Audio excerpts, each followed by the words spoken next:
কারণ তিনি মত আজ কেবল নিপুষ্কাঙ্গ পূর্ণ করতে হবে আইলে সংগ্রাম চলবে আইলে সংগ্রাম চলবে পুলিশ দিয়ে গুন্ডা দিয়ে আইন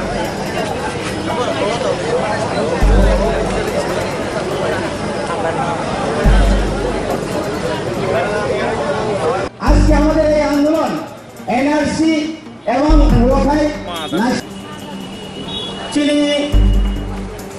সিটিং ডেমনস্ট্রেশন তাই সাবধান মিশিং কারণ কোনো চেষ্টা খাই নাই তিনি কিছু আয় ময়ান থাকুই কেউ জানে পিটি লং লেগ এন্ড পিটি লং লেগ এন্ড পিটি লং লেগ ষড়যন্ত্রকারীরা হুঁশিয়ার একে জবাব চলে নাই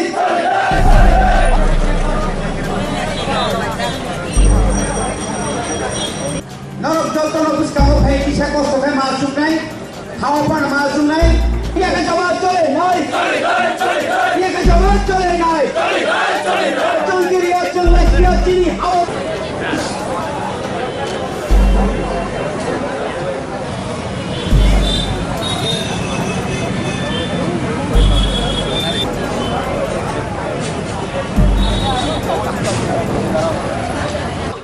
Dewa Chandrapur, Jirania, Yang Mohanpur.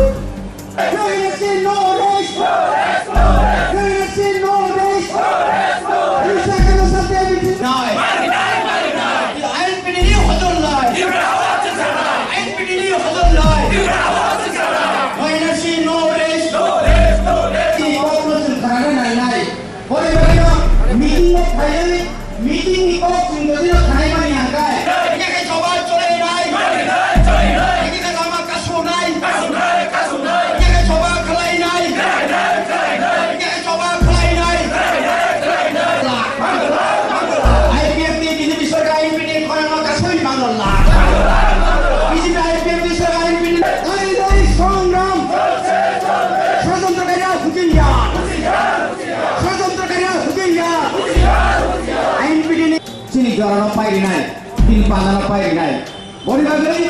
যারা হাসান খানের এই গণঅবস্থানকে বানচাল করার জন্য বিভিন্ন মহল থেকে বিভিন্ন ষড়যন্ত্র করেছিল এবং মা পিতা সমান সবাইকে আমি অনুরোধ করছি আপনারা দাঁড়িয়ে না থেকে দাঁড়িয়ে তিনি যে গণঅবস্থান মত ত্রিপুরার জন্য লক্ষ লক্ষ জনগণ নাহারিত হয়েছিল আমাদের আজকে তো 3 বার আমরা তারিখ পরিবর্তন আজকে আমরা করতে বাধ্য হয়েছি এবং তার জন্য আমরা পুলিশ প্রশাসন এবং যারা এখানে মিডিয়া আছেন সবার কাছে আমাদের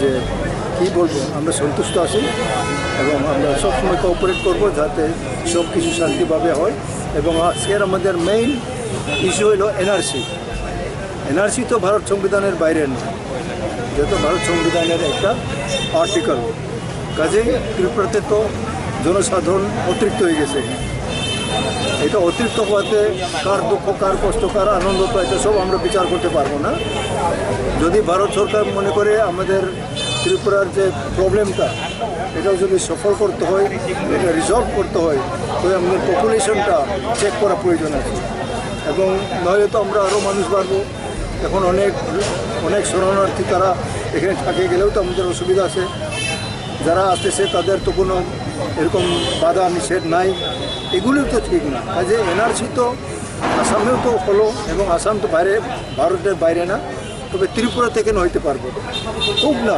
আমরা সাহস করে এটা আমরা মোকাবেলা করবো যে হ্যাঁ ত্রিপুরা যদি এনআরসি থাকে তো থাকলো না থাকলে তো এটা থাকলো না এটা ক্লিয়ার করতে হবে এই জন্য আমাদের নাম্বার 1 দাবি এনআরসি আপনারা আপনি কিছুদিনের মধ্যে দিল্লিতে যাওয়ার কথা কোন দাবিটাকে সামনে 28 তারিখে এইসব ইস্যুটা আমরা রেজিস্টার্ড জেনারেল সঙ্গে আমরা 28 তারিখ দেখা করবেন registered general and we are grateful for our people who are cooperating us and secondly we thankful for the administration especially the Home Department the police security personnel those who have cooperated us and we also want to cooperate today's program and we hope the program will continue till its time and it will be very peaceful.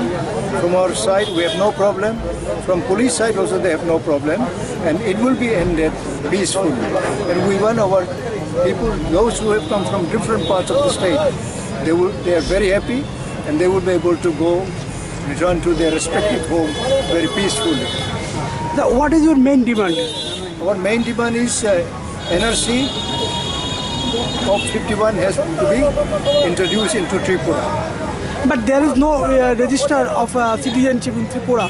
How it will be implemented in So Tripura? we'll go to Delhi, we'll talk with the Registrar General, and we'll submit some kind of memorandum.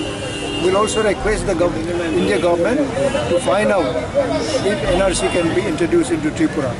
How do you justify that there is no necessity of NRC in Tripura? You cannot justify it. Any state in India, they can ask for clearance of their position. So in Tripura also, we are demanding. Why it is you think that is necessary for Tripura? Because many people, those who have come from outside, how can you allow them?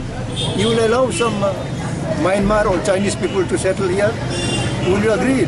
We can bring also many Chinese people from Myanmar also, but you will not allow, we are not allowing them. Because the state is very small state, we have been overnumbered now. We have been outnumbered. So excess of population, it is creating problem, economic problem, employment problem, and our relation with tribal, non-tribal problem. We have no problem otherwise. When we speak for our minority, majority, then both the communities are very alarmed. So we don't want this situation to be created. But NRC is not outside the constitution. It is within the constitution only. How do you refuse it? How do you look at it as something it is very different? It is not very different. When it is necessary, Indian government will have to introduce it.